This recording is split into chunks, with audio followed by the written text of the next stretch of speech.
Hello, everyone, and welcome to On Work and Revolution, the CEO series. I'm your host, Debbie Goodman. I'm CEO of Dis-Chem Global, which is Africa's largest executive search boutique. We operate in 24 countries across the continent. I'm also a CEO coach. I work with top leaders around the world. And in everything I do, my goal is pretty simple. It's to help companies and leaders to create amazing workplaces. This is season 4 of the podcast. And in this season, I go deep with CEOs, many of whom I've known for some time, to unpack their real behind the scenes leadership journeys. Not the PR version, not the polished LinkedIn version. I'm trying to get to what's sitting behind that. And today, my guest leads one of South Africa's most recognized and most loved brands, a company that almost everyone in South Africa has some kind of relationship with. Rui Morais is the CEO of Dis-Chem. He stepped into the role in 2023, having previously been CFO. In fact, he was, at the time of his appointment to that role, the youngest CFO of a listed company in South Africa. Rui is a chartered accountant, and one of his first audit assignments while he was at EY was with Dis-Chem. So this is a man who knows this business literally from the inside out, which I guess is what was needed to be eligible to take the helm from the legend, Ivan Salzman, who co-founded the business with his wife, Lynette, in 1978. Okay, now here's the thing. By all measures, the past year or so at Dis-Chem, since Rui stepped into the CEO seat, has been absolutely remarkable. Strong financial results, the launch of Ex-Bigly Labs, which is the group's own internal innovation unit, a strategic partnership with Capitec, which has already brought more than 550,000 new customers, probably more than that by now. Then there's Better Rewards, which is this incredible loyalty program. If you're a customer, you'll know all about it. And then today, the day of recording this podcast, they have just launched this incredible store of the future, which is in Melrose Arch. So if you're anywhere close to the proximity of Melrose Arch, go and check it out. So this is all pretty darn impressive. And then a couple of weeks ago, a headline landed in the media suggesting incorrectly that Dis-Chem was going to be going through a significant retrenchment process, which must have landed like a bombshell for everyone. So today, I want to start right there with what actually happened, what the real story is, and also what this indicates about the realities of leading a large, complex, very public organization. And then we're going to go back a bit into the succession story, the shift from CFO to CEO, board dynamics, and what it takes to transform one of South Africa's most iconic brands into something new. And we're going to try and do this in 35 minutes. Rui, welcome. Thanks, Debbie. Thanks for having me. Okay, so you've had one hell of a day already. I have. An exciting one. But let's go back a couple of weeks and let's talk about the restructure, the reorg. So a couple of weeks ago, one of the news outlets put out a media release inferring that there was going to be a big retrenchment process at Dis-Chem that was going to impact your 22,000 strong workforce. I can imagine that was quite a moment. So walk me through what actually happened. Sure. So, I mean, the landing of that article was slightly unexpected just because of how factually incorrect it was. But maybe context to it, because I think it's important. And kind of you described a little bit of what we have done. And I guess that's always been rooted in our ambition as a brand. So, when I took over the CEO role, the fundamental difference for me was that we weren't just running a retail pharmacy anymore. So, you weren't just leading with pharmacy, but ultimately what you were doing is you were trying to increase access and reduce cost of healthcare delivery in South Africa. And as a function of that, that was our purpose. And that purpose led us to believe that we could be South Africa's healthcare authority. Now, when you think about that in a very, very competitive market, from a retailing perspective, and an equally competitive and complex market from a healthcare delivery point of view, you have to ask yourself the question whether you organized in the appropriate way to do justice to your purpose, because now it's something that's deeply entrenched in the brand, and certainly, and more importantly for me, in the way that everyone perceives the direction of the brand. So, we call them our priority customers, but essentially those 22,000 employees that you referenced. And Right. when you go through a journey, and it was quite similar to what we had to do with XBL, when we started to take Mm-hmm. pieces of the group that required a heavy lift from an innovation perspective and drop them into an internal innovation unit, you have to ask yourself the important question around, am I organized in the right way? And is it future fit?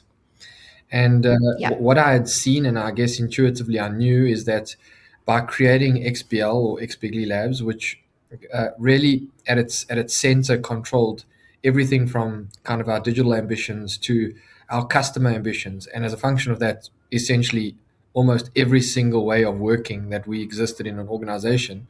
The execution engine, which was the traditional business structured in a very traditional way, needed to be reorganized. And reorganization Yeah. is quite a general term, but for us, what that meant was we needed to shift away from how the business was built, and obviously done in a very purposeful and very successful way, into an organization and a structure that catered for the direction, or I suppose this next step change of the business, and aligned with our brand purpose. And we went through an exercise that said, today we look like this, but we actually need to look like that, to do justice to what we're trying to achieve. Mm-hmm. Unfortunately, a reorganization of that size, and of that size, it was 500 people that were impacted. And I'll talk a little bit about Yeah. what impact means. But you're required to go through a CCMA process. You have to issue a Section 189 notice, and the truth is, and I mean, I'll be purposely honest, it's a relatively blunt instrument to do, Yeah. or to use for multiple things. In our instance, the reorganization came with 200 additional roles. So we weren't only reorganizing and creating clearer lines of accountability, we were also adding individuals into what we felt were underrepresented verticals. So very much into the traditional IT structure that supported the innovation hub, which was tech led in any event, um, quite deeply into the commercial structure. And then we were setting up things like orchestration layers, like a PMO office or strategic projects office that allows us to integrate all of these elements across the complexity and this ever changing and fast paced ecosystem. So, I mean, that's quite a Right. positive story in its nature. What you're doing is you're ensuring that the individuals in your organization are put in the right places to do justice to the brand purpose, but more importantly, to ensure that they're the best version of themselves within the environment in which they work. The thing that kind of shadows it slightly is that you only have one instrument to use, and that instrument denotes a very specific process, and that process denotes a very specific legal language, and people immediately think about retrenchment. And unfortunately, the media, again, I'll say it as it is, I mean, but they use Yeah. headlines, right? And the headlines suited the media story. Means to a very surprising way for me, which is almost, well, not almost, it is factually untrue. So that's the context. So it's a super positive Yeah. thing for us. Obviously, you need to give it context to the employees, but it would be very disingenuous to think about creating a purpose for the brand as ambitious as ours is, and then not thinking that you needed to change the ways of working to achieve that. Right. So a few things here. Firstly, not to undermine that, of course, there are some people that are impacted, and that is a fact of corporate change. And obviously, that is hard. At the same time, a more balanced view is that this is not about downsizing. This, in fact, there are an increase in jobs that are going to be created. And the truth of it is that because of the labor laws and because of how things need to happen in due process, this Section 189 that everybody is like terrified to hear about is almost designed to create fear. And then the media, of course, do their job, which is trying to attract eyeballs. But it seems that this is more than just like a tidy up or a head office tidy up. This is actually a signal about where Dis-Chem is going in the future, which is actually a very positive story. No, I mean, absolutely. I think I was having a discussion about it with someone the other day, because we were looking at some of the potential roles. Obviously, this is a consultation process, but the way that we think about it Mm. as leadership, and the way that we think we need to organize ourselves, requires roles that don't exist in retail in South Africa. And now, I guess why that's important for me, or why that's a consequence of, or the right consequence of what we're doing, is it almost implies or supports the fact that we are then chasing down ambitious things and we're doing it in a legitimate way. If I wasn't looking for a different type of resource or a different type of job profile within a traditional vertical, how could I really truly say that I'm dynamically shaping up a specific vertical in the organization to chase down these ambitious tasks? So for us, it's a very positive thing. But to your point, I mean, I think change, even when it's just a reporting line, is always going to be viewed cynically. People are uncomfortable with the concept of change. Yeah, and understandably, Of course. the workplace has just been through it, just like it's constant change, and right now it just feels like there's a lot of it happening that's very rapid. But okay, so I think that we've let's put that down because we've got a balanced view, and hopefully anybody who's listening to this will be able to really understand all the sides to this complex situation, but that ultimately has a very positive growth trajectory around it. So let's go a bit back, 2 years back, actually. We talk about the idea of the ladies in waiting. You were the guy in waiting because Ivan Salzman announced you as his successor 2 years before the handover. That's one hell of a long time. Yes. What was that period like, honestly? Honestly, at the beginning, it felt like almost a specific creation of a moment where we would work side by side. So it felt quite thoughtful in its structure. I suppose with hindsight, it was an incredibly difficult period for both myself and Ivan as a team and as individuals. I think what we both underplayed was that the transition, if it's controlled by just ourselves and if we weren't influenced by what the transition was interpreted and meant for everyone else in the organization, made a lot of sense. It was, I suppose, a time for Ivan to do justice to some of the things that he had started, some of the momentum that had existed in the business. It was a time for me to settle my structure internally. I mean, I suppose I didn't truly ever play a CFO role. Maybe I shouldn't say that when I listed the business as a CFO. I guess I had a good team, and I was always more involved in the strategic side of the business. Over the 3 years before, or the 4 or 5 years actually, before I moved into the seat of the CEO, a lot of the building of the ecosystem I inherently managed. A lot of the commercial decisions around how we shape up stores, I was involved in, and Ivan and I worked alongside each other. But what happened in those 2 years? So in those 2 years, the way that he and I thought about it made a lot of sense. But what happened in those 2 years is as soon as the message was delivered, there was a very, very different reaction from the organization. And what I mean by that is, I guess when we were alongside one another, we were treated as equals with the deserving respect for Ivan as the founder, right? So, simply speaking, if Ivan gave an instruction and if the instruction was something that I didn't agree with, I had a conversation with Ivan, and if he agreed with me, we would change the instruction. But in actual fact, the credibility of the change came because it was delivered through Ivan as opposed to through the team. When the Yes. instruction, or I suppose when the announcement was made, I suppose the relationship that Ivan had with the rest of the organization changed because the perception was, well, now Roy has got sole decision-making power. So certain things that would have previously been incorporated Ivan, Ivan was now excluded from, not maliciously, but just in the nature of the way it's working. How people contextualize an announcement like that, and that created a lot of tension between Ivan and I. Only because, like, I don't think either of us expected it, but also we were trying to manage this in our own individual ways as well because it was different for both of us. I certainly wasn't going to slow down in terms of my Yeah. ambitions, step changing the direction of the group. Ivan, in some instances, felt like that he wasn't being heard from the group, and it made that 2 year period incredibly difficult for us, if I'm honest.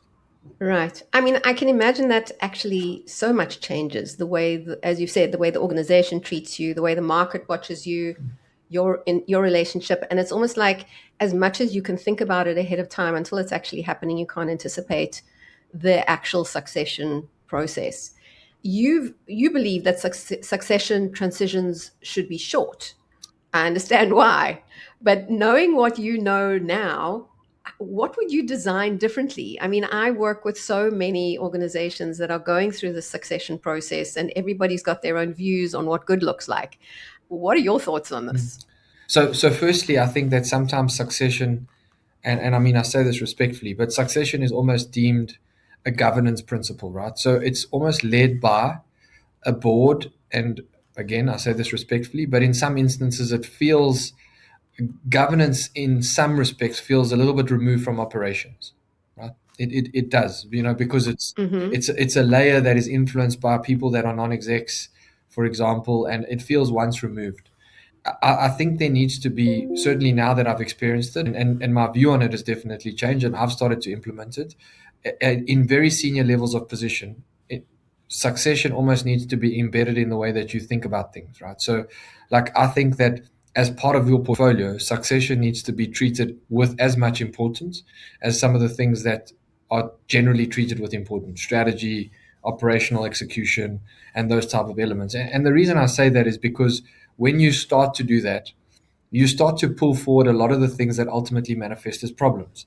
So the identification of a, for Mm-hmm. example, if it's pulled right up front. So in my mind, for example, like I have a very good view on who my successor is.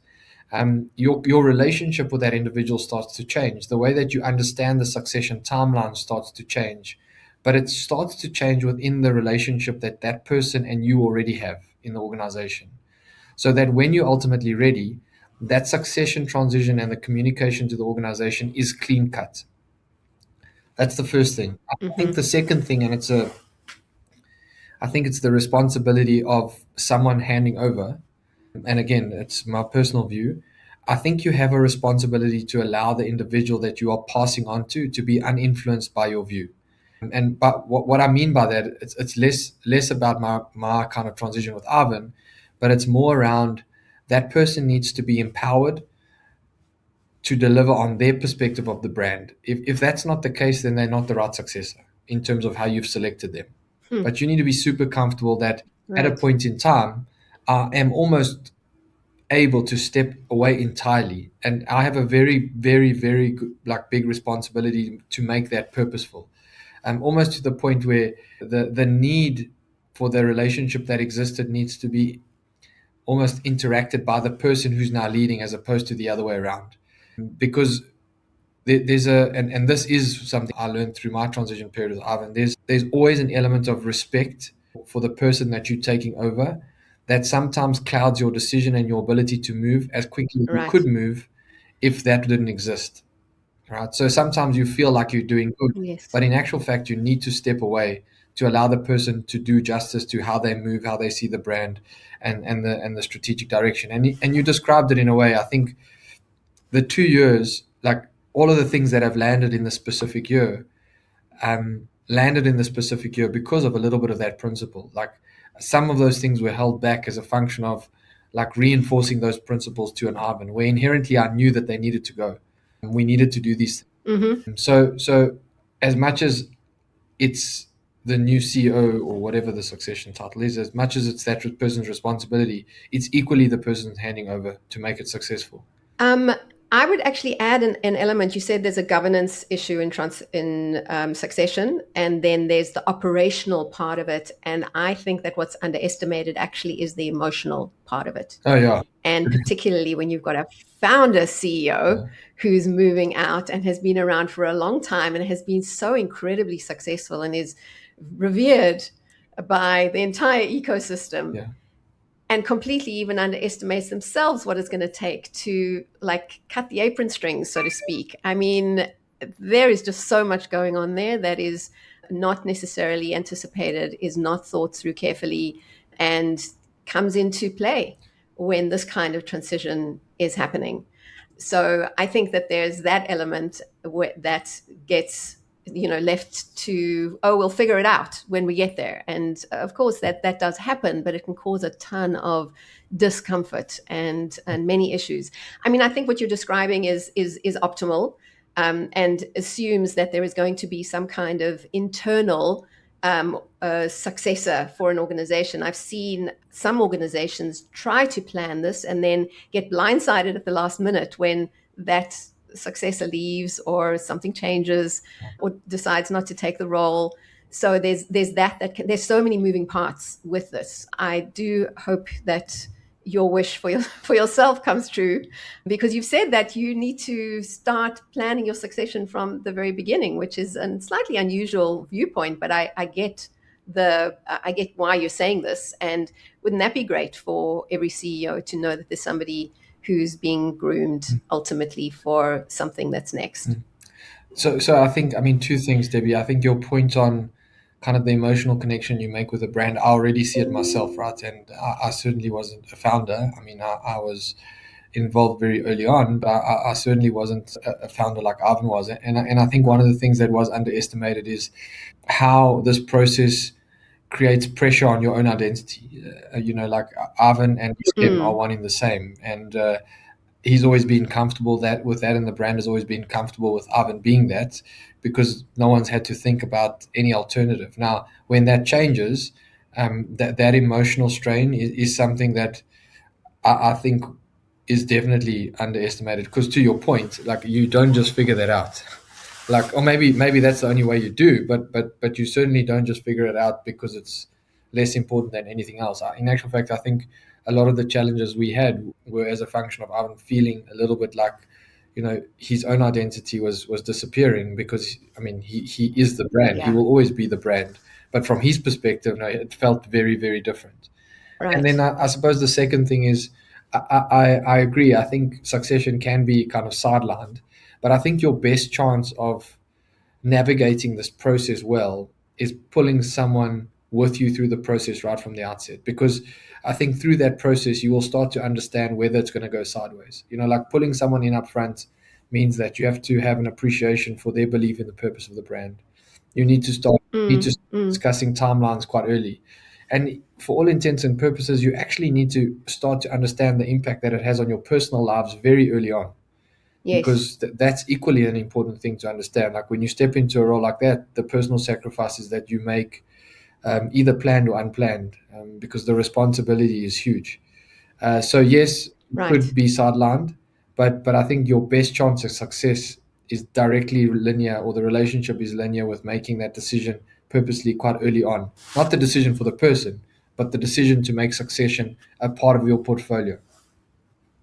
Yeah. I had a similar experience with my transition at Jackhammer. I had somebody internally who is now the MD of Jackhammer Africa at Vet and I Do, who was very clearly going to be the person to succeed me. And I had started planning this. We tried to make this process happen for 3 years. And just I was still around in my office, and we hadn't thought through it carefully enough, and it just lingered and lingered and lingered, and eventually it took me leaving the country Yeah. for this actual process and the transition to happen, where people couldn't defer to me anymore. I just wasn't around, and then it happened really, really quickly. But I think about my own and go, wow, that took 3 years before it actually transpired. Could have done that a lot better. And I mean, Anyway, if you now I'm an think expert. about what you described, it's really an action that was created by yourself, right? To unlock the potential for it to happen. Yeah, And yeah, yeah, I guess that's a little bit of what I yeah. meant. Like, Okay, I want to talk a little bit. You started in the last little bit to talk about identity and the way that changes, and I want to talk a little bit about that. Because you spent more than a decade being known as the CFO, and even though you said you weren't a real CFO, I mean, you were oh, the operator, you had the label, the youngest CFO of a listed company in South yeah, Africa. You walked around with that for a while, yeah.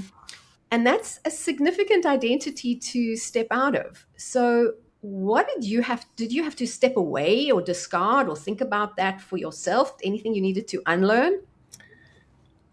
I mean, truthfully, I never thought about myself with that title. Like, I mean, I've been in trouble a few times for saying I'm a recovering accountant. So I need to be careful about that title, that Okay. label. But the reason I mentioned that once was purely because I never felt like the role I played or the value that I could create was in my capacity as CFO. So when I was a CFO, and I spoke about not being a traditional CFO, I was doing things that were, I suppose, that was almost like co-CEO type things. Ivan and I almost split the portfolio. And as a function of that, as much as I carried that label, I almost never created a relationship with it because it never felt me.